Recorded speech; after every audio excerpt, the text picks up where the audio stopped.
अस्सलामुअलैकुम वरहमतुल्लाहि वबरकातुहू।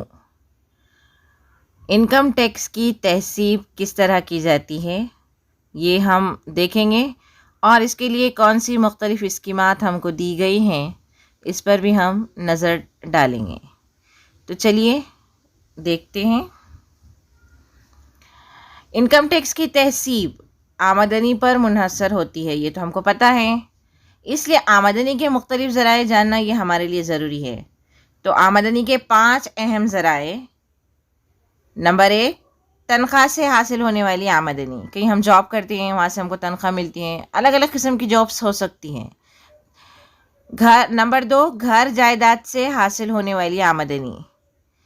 नंबर 3, धंधा और कारोबार पेशे से मिलने वाली आमदनी। नंबर 4, सरमायाकारी के मुनाफे से हासिल होने वाली आमदनी। और नंबर 5, दीगर ज़राए से होने वाली आमदनी।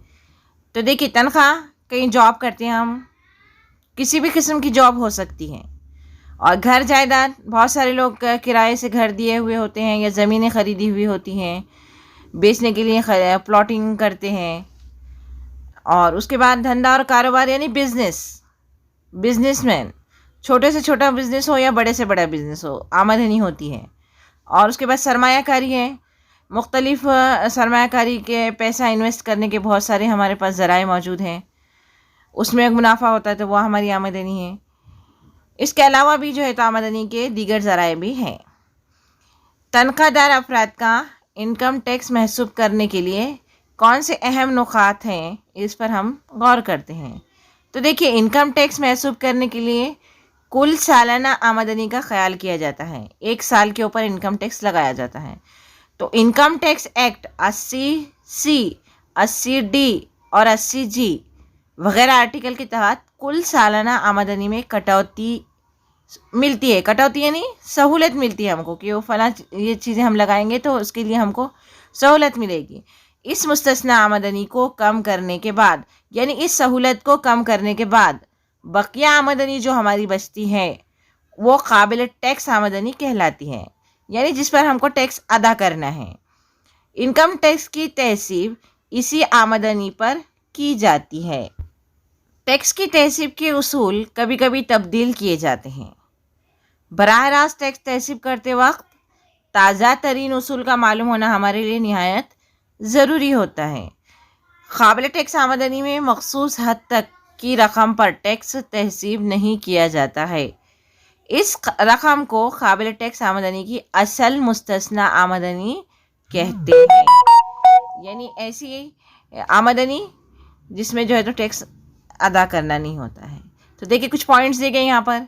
किसानों को ज़रूरी पैदावार की आमदनी पर इनकम टैक्स में रियायत दी गई है। मुस्तस्ना आमदनी है, तो इसमें यह है, किसानों को ज़रूरी पैदावार की आमदनी पर इनकम टैक्स में छूट दी गई है, रियायत दी गई है। नंबर 2, इनकम टैक्स 80G के तहत वज़ीर आज़म रिलीफ फ़ंड, वज़ीर आला रिलीफ फ़ंड या हुकूमत से मंजूर शुदा इदारों को अतिया देने पर इनकम टैक्स में 100% छूट मिलती है। अगर ये स्कीमें हैं, हम इस्तेमाल करते हैं, तो 100% की छूट मिलती है। नंबर 3, 80D एक्ट के तहत सेहत के लिए बीमा किस्त पर छूट मिलती है। बीमा पॉलिसी सुने होंगे आप लोगों ने, तो 80D एक्ट के तहत आता है वो। 80G के तहत ये रिलीफ फंड्स जो होते हैं, और 80D के तहत बीमा पॉलिसीज़ वगैरह। नंबर 4, आम तौर पर कुल सरमायाकारी पर 80C एक्ट के तहत मुख्तलिफ़ किस्म की सरमायाकारी में ज़्यादा से ज़्यादा 1,50,000 रुपये तक छूट मिलती है, यानी रियायत मिलती है। 2017-18 इस बजट तखमीना के मुताबिक जिनकी सालाना आमदनी में रियायत दी जा सकती है, ऐसे कुछ अहम सरमायाकारियाँ यहाँ पर हमको दिखाई गई हैं। तो देखते हैं। देखिए, मुख्तलिफ़ उसूल के तहत सालाना आमदनी में रियायत। तो सबसे पहले यहाँ पे लड़कियों के लिए जारी रोशन मुस्तकबिल स्कीम 1.5 लाख। नंबर 2, 5 साल के पोस्ट ऑफिस में सरमायाकारी। नंबर 3, नेशनल सेविंग सर्टिफिकेट यानी कौमी बचत सर्टिफिकेट, इसका शॉर्ट फॉर्म है NSC। उसके बाद LIP यानी लाइफ इंश्योरेंस पॉलिसी, जिसको हम जीवन बीमा पॉलिसी भी कहते हैं। उसके बाद सेहत का बीमा। नेक्स्ट, तालीमी फ़ीस 2 बच्चों तक, इनकी रिसिप्ट हम लगा सकते हैं। उसके बाद पब्लिक प्रोविडेंट फंड PPF। उसके बाद मकान के लिए कर्ज या लोन, जिसको कहते हैं आप, मकान के लिए कर्ज, होम लोन बोलते हैं। हाँ, उसके बाद म्यूचुअल फंड्स होते हैं। और उसके बाद एक और है जनरल प्रोविडेंट फंड GPF। तो ये जो जॉब करते हैं इनको पता है ये सारी स्कीमें। तो ये सारी सहूलतें हमको मिलती हैं, इनकम टैक्स हमको भरना है, तो हमारी जो भी आमदनी है उसके ऊपर हम इन सहूलतों का इस्तेमाल कर सकते हैं।